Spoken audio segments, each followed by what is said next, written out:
Começou a gravação agora. Então, graças a Juliana aí, a gente lembrou de gravar, logo antes de começar. Então, pessoal, vocês fiquem à vontade aí, podem, a qualquer momento, tirar as dúvidas aí. Vamos começar o nosso bate-papo aí, falando sobre piche, né? Então, uma das fontes... Pode falar. Eu passo lá nessa sala para resolver depois, que eu estou indo numa reunião. Obrigado, tá? Então, pessoal, uma das fontes que a gente consegue obter o piche é sobre o resíduo aromático que vem do petróleo. Eu vou detalhar um pouco sobre o que é esse resíduo aromático, que é considerado um óleo muito pesado para eles transformarem em combustível, mas ainda assim é um cara muito leve, ou seja, massa molecular muito baixa, para a gente utilizar como piche. Então, a gente precisa passar por uma série de procedimentos, aí, de tratamentos e reações para conseguir transformar ele ainda num piche. O resíduo aromático, você vai obter ele, quem é engenheiro químico em algum momento estudou isso na vida, através do resíduo do craqueamento catalítico. O craqueamento catalítico ele é um processo lá em qualquer refinaria, qualquer não, porque já é um processo um pouco mais caro, não são todas as refinarias do Brasil que têm o craqueamento catalítico, mas que vai, através de um catalisador, pegar o fundo lá da primeira etapa de destilação do petróleo e vai tentar quebrar ele mais vezes para obter, novamente, mais gente leve, mais nafta, mais gasolina, mais óleo diesel, para conseguir revender esse óleo combustível. Então, vai sobrar um cara um pouco mais pesado, que é o que a gente vai utilizar, então, que você pode encontrar na literatura como resíduo aromático. Aqui a gente chama ele de raro. Então, algumas vezes aí vocês vão acabar me ouvindo falar raro, é bem comum essa nomenclatura lá na Petrobras aqui também. Assim como vocês pesquisando vão encontrar resíduo do craqueamento ou óleo decantado. Aplicação muito comum para o raro é a utilização em negro de fumo, que vai ser utilizado como pigmento para tinta, é muito utilizado na fabricação de pneus e também na utilização de piche. Então, a intenção de utilizar o piche a partir do raro é de agregar valor a um produto que possui baixo valor agregado e conseguir revender. As aplicações que a gente tem para esse tipo de piche, eu vou entrar em detalhes mais tardiamente. Então, rapidamente aí, como que a gente obtém esse raro? Conforme eu falei, vai vir a matéria-prima, que vai ser lá o fundo da primeira etapa de destilação do petróleo. A gente passa por um processo de pré-aquecimento. Dentro desse reator é onde vai ter o catalisador para fazer essa quebra dessas moléculas maiores para obter, no final, gás combustível, GLP e nafta. E o fundo, que vai ser o pessoal mais pesado, vai ser, então, óleo decantado. Esse resíduo aromático, a gente consegue caracterizar ele por vários métodos. E é uma verdadeira sopa de letrinhas o que a gente vai encontrar. Seja porque diferentes poços de petróleo vão ter, em algum nível, diferentes moléculas. Também, a depender do tipo de catalisador e o tipo de catalisador que se usa, isso é segredo industrial. Então, não é uma coisa que, qual é o catalisador que eles estão usando? Qual é o catalisador da refinaria? Isso é um segredo industrial. Então, a depender do tipo de catalisador, também vai depender o tipo de raro que a gente vai obter. E também, se às vezes eles não vão misturar com outros fluxos que tem lá dentro da refinaria para tentar fazer esse craqueamento de uma forma diferente, e também vai levar, então, a um raro diferente. A gente já trabalhou com raros de diferentes refinarias e a gente conseguiu observar diferentes fases, né? Então, quando a gente faz lá uma historiografia para obter as fases do raro, para tentar fazer uma caracterização mais facilitada, uma vez que isso é uma mistura de diversas moléculas, a gente consegue dividir ele, primeiro, diluindo ele ali em N-hexano. A gente vai obter somente as moléculas alifáticas que tem ali dentro do raro. Depois, a gente consegue, também misturando com tolueno, vai dissolver, vai conseguir as moléculas aromáticas neutras, mais taxa com cloroformo e etanol. A gente consegue separar, então, os aromáticos nitrogenados e sulfurados. Essa sopa de letrinhas, né, que é o que tem lá dentro do piche, aí em 2020, existe um piche que foi mundialmente utilizado, porque ele era um piche facilmente fiável para fazer a produção de fibra de carbono. Então, boa parte dos estudos que a gente vai encontrar na literatura, principalmente estudos com piche sem ser simulação, né, parte experimental mesmo, vai ser utilizando esse piche que se chama Echelon 240. E o pessoal utiliza ele lá desde os anos 80 e somente agora, ali em 2020, chegaram a uma estrutura química das moléculas lá com um pouco mais de precisão. Só para vocês entenderem que não é o piche que eu utilizo aqui. Então, é legal para entender o que a gente pode estar encontrando, mas não necessariamente esclarece as moléculas que a gente tem dentro aqui do nosso piche. Então, diversos estudos chegaram numa estrutura hipotética que poderia aproximar todas as outras moléculas. Você vê que cada estudo vai chegar em um tipo de aproximação, o que leva a diferentes propriedades. E esse estudo aí mais recente conseguiu identificar, no mínimo, 30 moléculas aí das mais relevantes. Essas partes em vermelho são aquilo que eles não têm certeza sobre o que está ligado ali. Vocês podem ver, então, que num piche, por baixo, a gente tem 30 moléculas representativas. E, conforme eu tinha falado lá no início, né, não é somente o resíduo aromático que vai ser fonte de piche. Na literatura, a gente vai encontrar muito piche de alcatrão. Então, na fabricação de aço, a gente vai pegar a hulha, que é um tipo de carvão. Eles passam por esse processo para conseguir queimar a hulha, e nisso vai sobrando esse alcatrão da hulha. E eles produzem um piche a partir disso. Então, esse piche é utilizado tanto para a fabricação de fibra de carbono, como a produção de grafite, que eu já vou entrar em detalhe com vocês. Piche sintético, que é um piche extremamente caro, é feito a partir das reações de polimerização de naftaleno, que esse, sim, é extremamente caro. A gente tem poucos lugares no mundo que utilizam ele, e hoje em dia, se você quiser comprar, você nem consegue comprar mais esse piche. E também existem alguns estudos aí de piche de lignina. Então, como eles partem de matérias-primas completamente diferentes, a gente vai acabar, então, se deparando com moléculas também diferentes. Principalmente ali entre o piche de alcatrão e o piche de petróleo, a diferença é que o piche de petróleo vai ter mais contribuição alifática do que o alcatrão da hulha. Então, o alcatrão da hulha costuma ser mais aromático do que o piche de petróleo. Então, a depender da aplicação que a gente quer para esse piche, a gente precisa que ele tenha propriedades diferentes. Então, as principais aplicações aí que a gente consegue encontrar na literatura para a utilização do piche alcatrão de petróleo são fonte aqui, primeiro, do nosso estudo, que a gente fabrica, está produzindo fibra de carbono a partir de piche. Comercialmente, além das fibras de piche, a gente pode encontrar também as fibras feitas de poliacrilonitrilo, que inclusive é aquela que domina o mercado hoje em dia, aproximadamente entre 90% e 95% do mercado é dominado pelas fibras feitas de PAN. Porém, há muito estudo procurando uma forma de produzir essas fibras de carbono a partir de outras matérias-primas que não dependam desse polímero. Porque ele é extremamente caro, depois, porque assim, quem de fato domina a tecnologia para a produção dessa PAN é o Japão. Então, também é uma forma de você ter independência tecnológica na produção da fibra de carbono.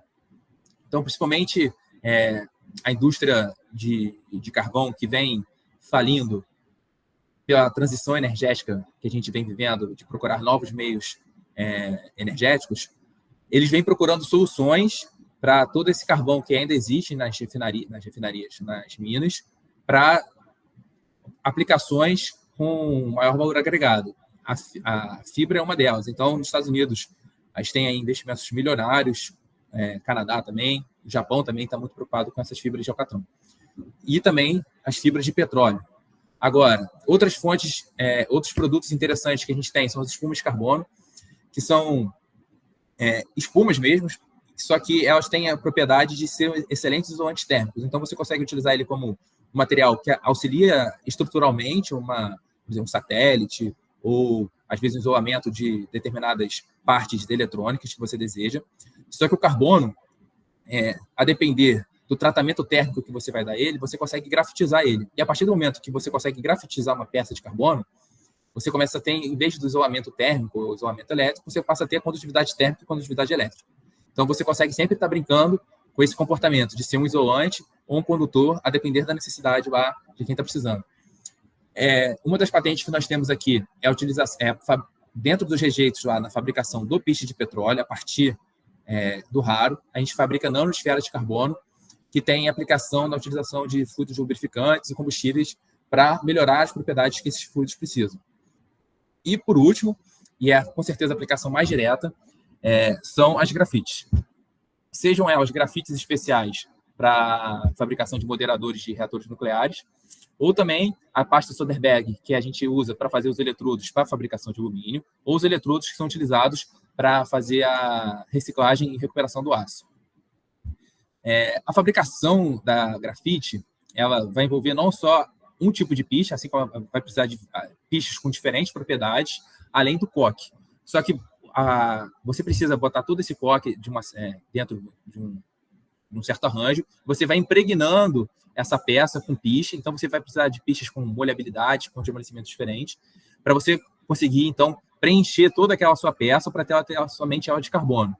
Hoje, então vamos lá, toda essa etapa de produção de piche de petróleo para a fabricação de grafites já é uma tecnologia dominada e patenteada pelo Exército, com a Petrobras, e está sendo, inclusive, feita uma planta de produção de piche no Espírito Santo com essa tecnologia para utilização na produção de grafite.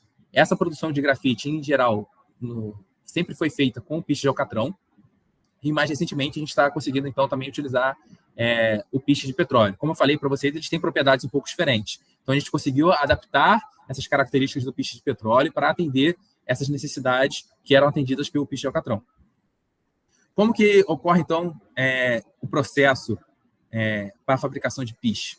A gente vai ter ali duas etapas, uma que a gente vai chamar de um destilador e a outra do reator, e a gente pode estar variando todas essas condições de tempo de destilação, temperatura do destilador, aqui eu botei só algumas, né? Temperatura da coluna, taxa de refluxo, botar ou não uma atmosfera diferente, com CO2, com nitrogênio, com argônio, e também brincar dentro do reator, variando essas mesmas propriedades. Existe uma série outra de questões que a gente pode estar alterando aqui dentro do processo para fabricar piches com diferentes propriedades. Um dos piches que a gente fabrica, eu vou entrar em mais detalhes nessas questões das propriedades depois, né? Vai ser utilizado, então, na fiação para a fabricação da fibra de carbono, que vai passar por essas outras etapas. Aqui sai, então, o que a gente chama de fibra verde. Depois de passar por esse processo de estabilização e carbonização, a gente vai, então, chegar numa fibra de carbono. Aqui é só uma imagem para vocês terem conhecimento, assim, por exemplo, do que a gente faz aqui, né? Então, esse aqui é o nosso destilador, esse aqui é o nosso reator, e a gente acaba brincando lá com essas condições que eu falei para os senhores, para estar obtendo, então, piches com diferentes propriedades. Quais são essas propriedades que a gente está conseguindo medir experimentalmente? São propriedades que a gente mede, assim, de forma bem direta. Vão ter todas as propriedades químicas, né, que a gente poderia estar medindo lá no FTIR, no RMN, no Raman. A gente também aqui faz a utilização de DRX para ver, às vezes, presença de metais.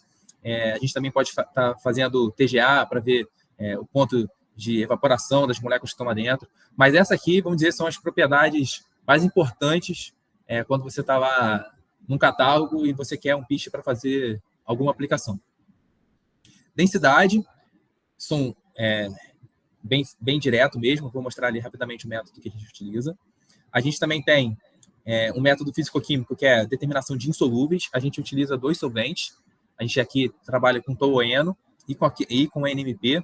É bem comum trabalhar com quinolina. A gente aqui fez algumas adaptações para a gente utilizar outro tipo de solvente, porque a quinolina é extremamente cancerígena, tem alguns problemas aí no seu manuseio. Então, a gente assim, achou inteligente trocar esse tipo de solvente. Anisotropia, que eu vou detalhar com os senhores ali mais tarde, que é uma propriedade bem importante, em que a gente pode obter através da microscopia óptica ou centrifugação, valor de coquificação e ponto de amolecimento, viscosidade. Então, a densidade, a gente pode calcular tanto por o piquenômetro lá comum, que a gente tem lá o vidrinho, a gente enche de piche, aí a gente consegue ter um padrão e consegue tirar pela diferença, ou um método mais robusto e também mais preciso é fazer o piquenômetro aéreo. Esse é um método simples quando a gente vê, a gente vai ter um recipiente, a gente bota uma esfera calibradora, que a gente já sabe o volume é conhecido, então o equipamento ele coloca o hélio lá dentro, vai calcular esse volume que ocupou o espaço, depois você substitui essa esfera por a sua amostra de piche. Qual a importância de hélio? Porque você consegue, então, preencher todos aqueles espaços vazios que não estão ocupados por piche, até porque a sua amostra não necessariamente ela está 100% sólida e não existe nenhum caminho preferencial ali dentro no qual está com ar ocupado, né? Então, você consegue determinar a densidade com uma precisão excelente e é um método que o lado negativo é você fazer o consumo de hélio, mas também não é um consumo tão alto assim. Para a determinação de insolúveis. Conforme eu falei com os senhores, se eu for querer saber, numa reação que eu estou fazendo lá dentro do reator, como que está evoluindo cada molécula ali, qual molécula está reagindo com qual molécula, quais são as moléculas que estão transformando, é um trabalho inviável, né? Pela quantidade de moléculas que tem lá dentro, a gente não consegue fazer um acompanhamento individual e até um acompanhamento geral que a gente pode fazer pelas massas, né? Então, eu faço um molde TOF, na qual eu vou conseguir ter o espectro da distribuição de massa molecular daquele piche. Então, você consegue, pega de um piche, depois você continua o tratamento térmico, vê dele depois, então você consegue ver a massa molecular aumentando à medida que você está fazendo o tempo de reação. Mas também é um método caro, que as respostas demoram também. Então, um método simples seria a determinação de insolúveis. Então, eu vou conseguir lá determinar, por exemplo, o resíduo aromático, ele não possui insolúveis em tolueno e nem em quinolina. O primeiro pitch que a gente trabalha, ele já começa a ter, então, depois de passar por um tratamento térmico, insolúveis em tolueno e quinolina. Então, a gente consegue determinar moléculas da seguinte forma. As moléculas que são solúveis em quinolina e solúveis em tolueno, a gente chama de resina gama. As que são solúveis em quinolina e insolúveis em tolueno, resina beta, e insolúveis em quinolina, resina alfa. Ou seja, a gente tem as moléculas que não vão exatamente participar do processo de formação de mesofase, que eu vou falar com vocês mais tarde, mas elas reagem entre si para formar partículas beta, que reagem entre si para formar partículas alfa. O que eu estou querendo mostrar aqui para os senhores? A gente divide, então, toda aquela sopa de letrinhas que tem lá dentro do piche em 3 famílias para facilitar nosso entendimento do que está acontecendo lá dentro, principalmente para a gente poder, por exemplo, fazer uma simulação de reação, poder ver a cinética química do que está acontecendo lá dentro do piche. Né? Então, aqui é um trabalho já feito, publicado, só para vocês terem uma noção dessas curvas de aumento aqui embaixo. Né? No caso, esse trabalho aqui foi de benzeno. Né? Então, solúvel em benzeno, insolúvel em benzeno e solúvel em pirrolidina, que foi utilizado aqui, e insolúvel em pirrolidina. E aqui ele consegue ver, com o tempo de reação, o aumento ou diminuição dessas moléculas. Né? Então, repara aqui que, né, as moléculas gama estão diminuindo, porque elas estão aumentando. As moléculas beta começam aumentando um pouco, porém, logo essas moléculas betas também começam a se transformar em partículas, em resina beta, começa a se transformar em resinas gama, que começam a aumentar. Quando a gente quer fabricar o piche, a depender da propriedade, você não quer muitas resinas gama, você quer um máximo de resinas beta, ou você quer mais resinas alfa. Então, você teria que estar trabalhando com essa cinética química aqui, pensando em como maximizar. Por exemplo, aqui é uma equação para você maximizar as resinas betas dentro do seu piche. Aqui seria o tempo de residência dele dentro do reator.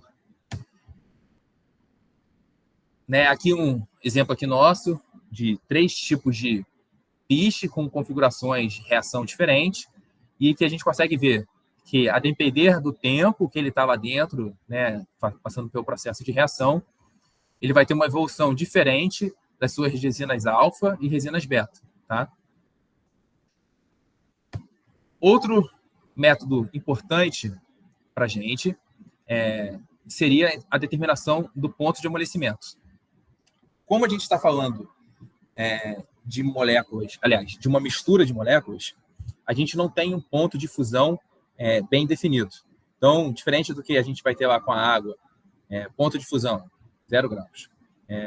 O ponto de evaporação, 100 graus, vai depender ali da pressão atmosférica.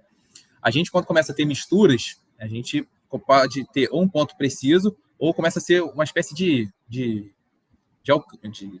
uma faixa na qual aquela mistura de moléculas passa de um comportamento sólido para um comportamento líquido.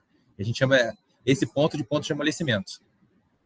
Esse ensaio consiste em a gente pegar essa amostra sólida, colocar dentro de um cadinho aqui, e esse equipamento é um forno no qual ele vai fazendo uma rampa de temperatura pré-programada para, quando chegar na temperatura que for a de amolecimento ou ponto de fusão, a gente vai ver a molécula, o piche ou a substância pura que você botar lá dentro derretendo, e aí você então determina esse ponto de fusão ou de amolecimento.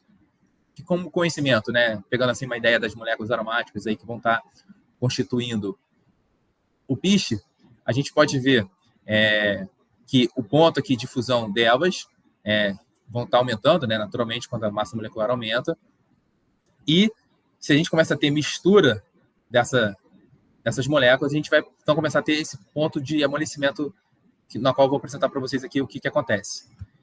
Já vou falar sobre o que é essa mesofase, que é uma característica bem importante para os piches. Então, nesse videozinho aqui eu separei para vocês, primeiro é a determinação do ponto de amolecimento de um piche.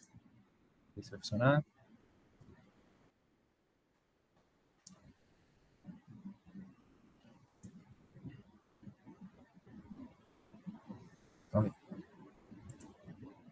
Tá, esse aqui foi. Vamos lá. Aqui é isso, vai ser qual é o comportamento desse ponto de amolecimento, né? Então, à medida que a gente está aumentando aqui a temperatura, a gente começa a ver, deixa eu pausar aqui rapidinho, que o piche que estava dentro do cadinho, ele começa a derreter. Aí, isso aqui vem por norma, né? Quando o pessoal vai trabalhar com viscosidade, existe uma série de métodos de determinar a viscosidade. Tem às vezes, o tempo que demora para o fluido sair de um lugar para o outro, né? Aí tem, até esqueci a unidade, é muito utilizada no ambiente de petróleo. Inspirado nisso, foi determinada essa métrica aqui, quando a ponta lá da gota que está se formando escoar e chegar a uma determinada altura, é quando é determinado, então, esse ponto de amolecimento, né? A gente vê que vai passando um determinado tempo até esse piche escoando, aí quando ele chega nessa marquinha aqui, é quando determina, então, o ponto de amolecimento. Repare que não foi a formação de uma gota que gotejou. Esse outro vídeo aqui que não sei por que não está entrando, eu tenho ele aqui, eu já mostro para vocês quando eu acabar a apresentação. Se não me engano, é naftaleno, benzopireno que a gente usa para calibração. E o comportamento você bota uma pastilha aqui e o que acontece é que você tem formação de gotas. Então, ele começa a gotejar numa temperatura bem precisa daquela que você vai ter da literatura do ponto de fusão daquela substância. Então, a grande diferença entre um ponto de fusão e um ponto de amolecimento vai ser esse. O equipamento que determina um determina o outro, porém, a gente vai ter essa característica aqui, enquanto um forma esse escoamento aqui, do qual ele não divide, né? Aqui ele vai ter essa formação de gotas bem característica. Vamos lá. Acontece que existe piches, eu mostrei ali um piche de ponto de amolecimento de 100. Esse é um piche ideal para a fabricação de grafites. Para a fabricação de fibras de carbono, a gente vai estar falando de piches com ponto de amolecimento de 280, 250, 260. Então, a gente não consegue trabalhar naquela métrica lá, porque essa temperatura, usando aquele método, porque essa temperatura já começa a acontecer reações de oxidação dentro do piche. Então, ele não necessariamente vai escoar na temperatura que estava lá prevista. Tem uma série de fatores que começam a alterar quando a gente chega nessa temperatura para o piche. Então, a gente utiliza um reômetro rotacional. Infelizmente, eu desconheço bastante dessa técnica. Quem faz essa técnica aqui é o pessoal de outro prédio que é anexo ao meu. Então, eu encaminho a amostra para eles lá e eles que fazem. Eu nunca operei esse equipamento. Mas ele consiste em você colocar o piche dentro daqui desses planos aqui, e esse plano aqui ele fica oscilando. Aí, o professor podia estar aí para explicar a gente, mas existem umas equações de comportamento elástico, me perdoem que eu não vou saber explicar, para fazer a determinação, então, dessa viscosidade. Aqui, estou mostrando para vocês aí duas curvas, né? Uma de um piche com pH 108, com viscosidade por temperatura, e aqui para um piche com pH 285. Então, à medida que a gente vai aumentando a temperatura, correto? A viscosidade do piche vai baixando substancialmente. Mesma coisa para cá, né? À medida que a gente vai aumentando a temperatura, ele diminui exponencialmente. Para, conhecimento dos senhores, isso aqui é como se fosse água. Isso aqui é muito, muito mais viscoso que um mel, né? Então, a diferença de comportamento é bem grande. Isso aqui provavelmente nem escoa se você botar num tubo. Então, a determinação do ponto de amolecimento ela é feita também por norma, quando se atinge o ponto de a viscosidade de 1000. Aqui está em centipoase. Então, quando atinge 1000, é determinado esse valor de viscosidade, então a gente determina o pH a partir desse valor. Tá? De uma forma bem direta, assim. O valor de qualquerificação ele é mais importante para a fabricação de grafites do que exatamente para a fabricação de fibra de carbono. O método consiste em você colocar as amostras de piche dentro de um forno com atmosfera inerte de nitrogênio. e você vai, então, levar esse forno até a temperatura de carbonização para ver o que resta daquele piche em carbono. Então, esse aqui é chamado de valor de coquificação ou resíduo de carbono. Então, o que esse teste mede depois de você levar tudo embora que tem ali daquele piche, ali no processo de carbonização, de temperatura alta, o que resta? Isso é extremamente importante para a fabricação de grafite, já que a gente vai estar levando o piche para 1.500, 2.000 graus. O piche não, né? A grafite. Ele não quer que forme voláteis dentro daquela grafite, que vão ser o quê? Falhas que vão ter dentro da estrutura da grafite, que vão ser pontos de quebra, vão ser, em vez dele estar com mais massa de grafite, ele vai estar perdendo massa de grafite. Então, por exemplo, para a fabricação de grafite, é importante que esse valor de coquificação seja alto. Para o piche, para a fibra de carbono, a gente até assume o contrário disso, mas não é exatamente uma métrica importante para a gente, que a gente está sempre olhando na fabricação de fibra. Então, deixa eu mostrar essas imagens aqui, fica mais fácil. Estava falando com os senhores sobre um outro método que seria a anisotropia. Então, a anisotropia vai ser... existem dois comportamentos, né? O isotrópico e o anisotrópico, quando a gente está falando de materiais. O isotrópico vai ser quando o material tem a mesma propriedade em todos os sentidos, e a anisotropia vai ser quando ele tem uma preferência direcional para determinados comportamentos. Quando a gente fala de piche, a gente consegue ver até que visualmente um piche que é mais fosco e um piche que é mais brilhoso. Só que isso não pode ser um método de determinação de nada. E essa mesofase é extremamente importante numa série de características que a gente vai precisar obter na afiação para fazer a fibra de carbono. Então, a gente consegue avaliar essa mesofase. Até o nome mesofase é um nome particular da indústria do carbono, assim, né? Quem viu isso pela primeira vez chamou de mesofase, mas a mesofase e a anisotropia é a mesma coisa. Que no resto do mundo, todo mundo fala anisotropia, mas dentro desse meio de carbono acaba se utilizando muito esse termo mesofase. Então, utilizando a microscopia óptica com luz polarizada, a gente consegue ver quando o piche tem um comportamento isotrópico, e aqui seria esse comportamento anisotrópico. O que exatamente a gente está observando aqui? Esses aqui são piches que passaram por processos diferentes. Nesse caso aqui, a gente está até fazendo uma placa com aquecimento. Então, a gente botou o piche em cima de uma placa que vai sendo aquecida, enquanto a gente está fazendo essa observação com o microscópio óptico. E a gente consegue ver, à medida que essas moléculas vão reagindo, então a gente vai ter centros de nucleação e ocorre-se uma preferência para a formação de certas moléculas maiores que vão dar origem a essa mesofase nessas regiões. Então, à medida que o tratamento térmico vai evoluindo, a gente vai tendo o aumento dessas regiões de mesofase até que ela domine completamente o material. Então, a característica de um piche isotrópico vai ser sempre a baixa massa molar média, e também vai ter uma distribuição de massa molar maior. E vai ter o ponto de amolecimento, lá que eu falei que é importante, tanto para fiação quanto para grafite, mais baixo. E ele é passivo de solubilização. Então, quando a gente for fazer os testes de insolúveis, que eu falei com vocês, o piche isotrópico ele vai ter baixos insolúveis em tolueno e em NMP. Já à medida que a gente vai tendo a formação da anisotropia ou da mesofase, esses pontos de nucleação são exatamente esses insolúveis. Acontece que os insolúveis alfa, que são extremamente grandes, eles começam a ser prejudiciais para a fibra de carbono, uma vez que eles podem ser dificultantes na hora da gente passar na matriz de fiação.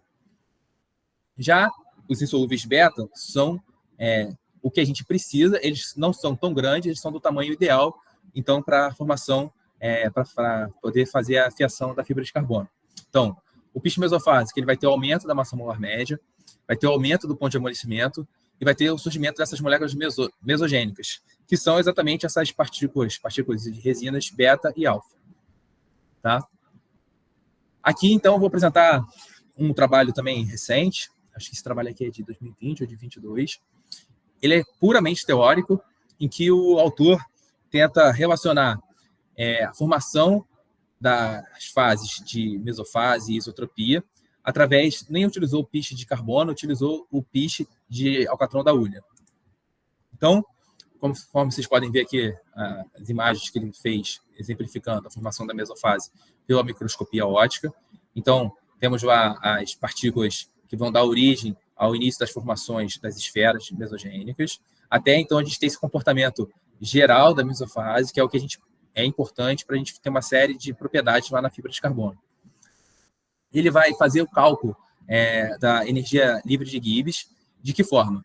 Primeiro, ele coloca aquilo que é responsável pelas substâncias puras, aquilo que é decorrente das misturas, e ele atribui uma energia livre de Gibbs, fruto da preferência orientacional da mesofase.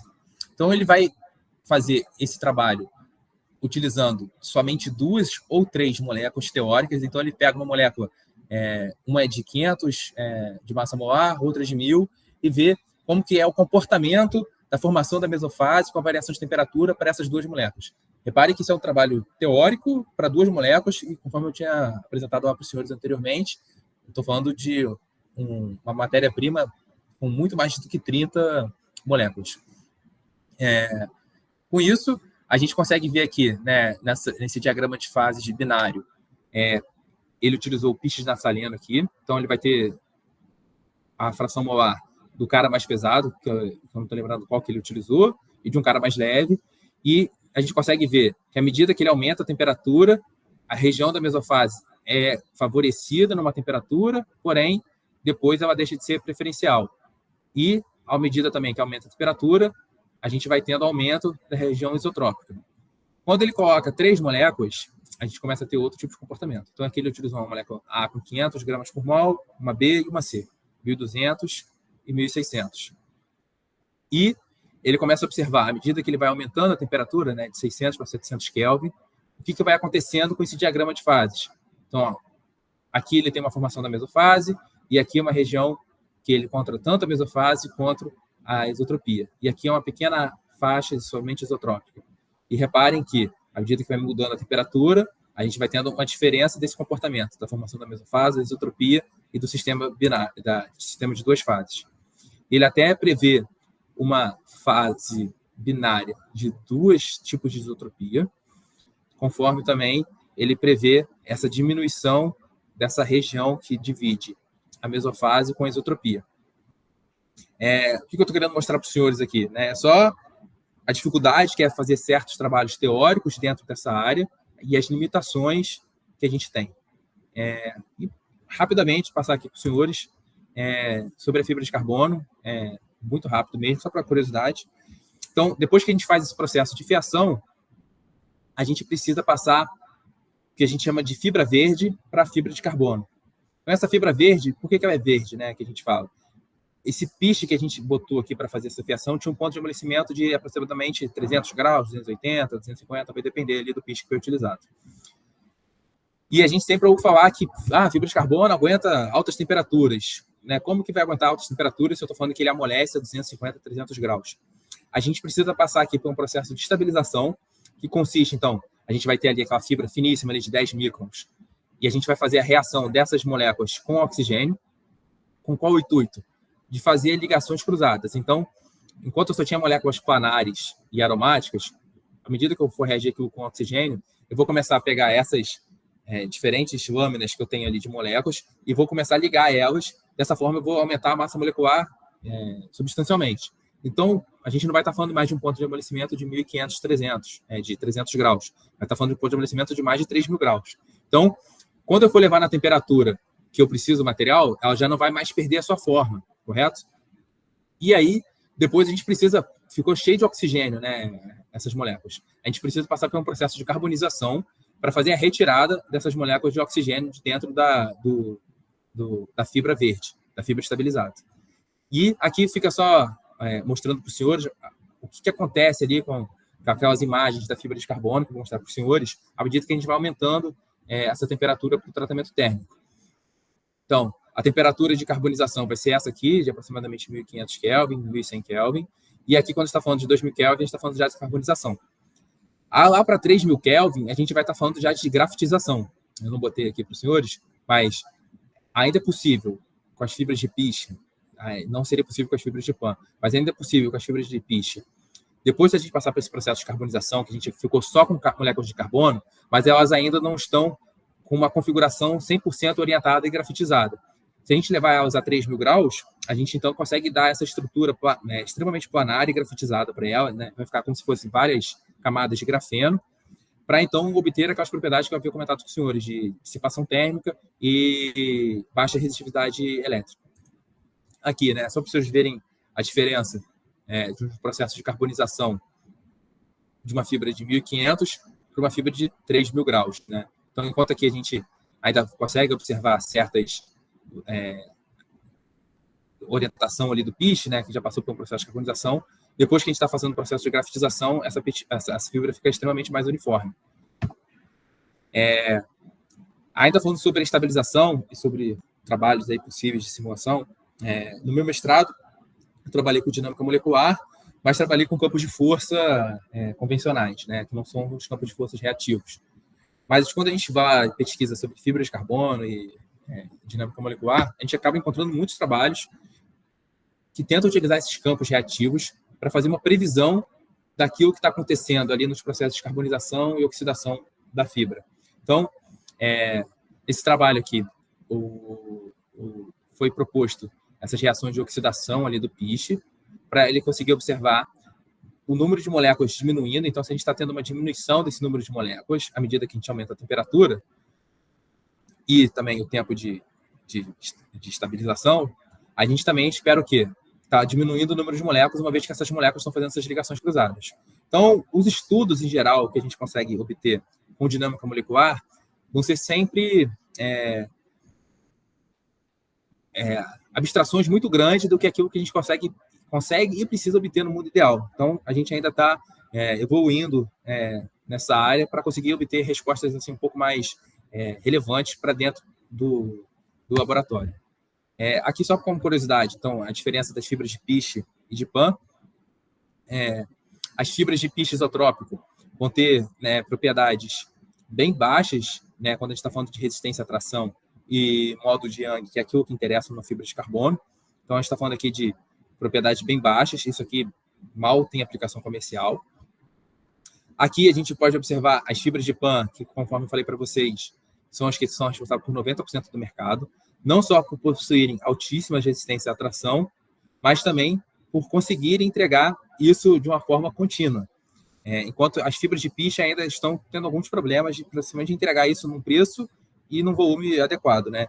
E, principalmente, elas ainda não têm essas resistências à tração altas. Em compensação, a gente vai ter aqui modos de Young extremamente altos que têm a sua relevância para algumas propriedades, algumas aplicações. Eu nem destaquei aqui, isso aqui era falando sobre outra coisa, mas em algumas situações em que você não quer que a estrutura que você montou de fibra de carbono se deforme, apesar das tensões que ela está sofrendo, o alto de modo de Young é extremamente importante. Então, senhores, tentei ser bem breve aí. Sei o quanto que eu falei aí foge do dia a dia dos senhores, mas espero ter acrescentado um pouco aí, sem consumir muito do tempo dos senhores aí, com um assunto que foge completamente da área dos senhores aí. Se alguém tiver alguma dúvida aí, por favor, fique à vontade, pode falar.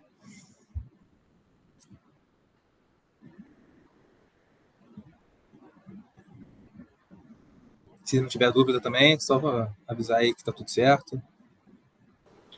Tranquilo, Artal. A explicação foi bem clara. Parabéns aí pelo seminário. Valeu.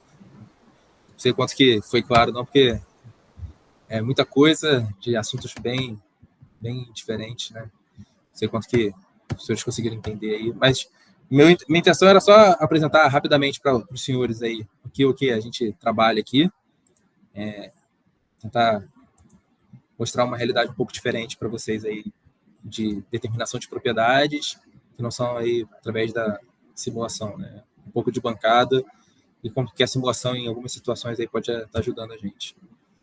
Então, senhores, não sei se alguém quer falar mais alguma coisa. Valeu aí, Transfers, Matheus, Leão, conheço quase todo mundo aí. Só não conheço o Douglas Cabral e a Natália. Acho que o resto todo, alguma vez já esbarrei na vida aí. Tá bom, pessoal? Quem tiver alguma dúvida, depois quiser também mandar qualquer coisa aí por mensagem, aí, todo mundo aí tem meu WhatsApp aí, eu tô lá no grupo. Valeu, pessoal. Um abraço aí. Fiquem com Deus. Tchau.